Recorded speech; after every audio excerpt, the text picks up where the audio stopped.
புவிக்காப்பு அறக்கட்டளையினுடைய நிர்வாக அரங்காவலர்.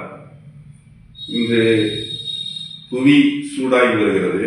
இதனால் ஏற்படுகின்ற காலநிலை மாற்றம் மிகப்பெரிய அச்சுறுத்தலாக பூமியை பாதிக்கின்ற விதமாக விளங்கி வருகிறது. இதற்கு மனிதனுடைய மாபெரும் செயல்பாடுகளே, பேராசைகளே காரணமாக இருக்கிறது.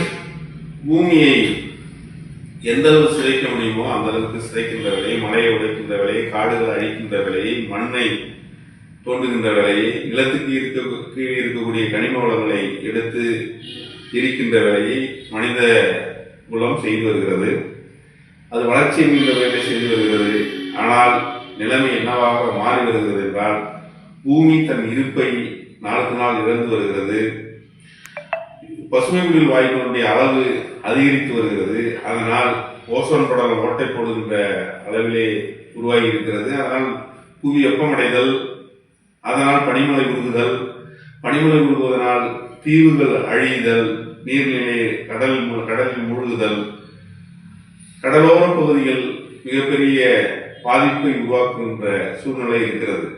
இதனை கட்டுப்படுத்துகின்ற விதமாக, இதை பற்றி மக்களிடம் கூறுகின்ற விதமாக பல்வேறு பிரச்சார வடிவங்களையும், மரக்கன்றுகளை நடவு செய்கின்ற வேலைகளையும், கடலோர பகுதிகளில் பனை விதைகளை நடவு செய்கின்ற வேலையையும் புவிக்காப்பு அறக்கட்டளை செய்து வருகிறது.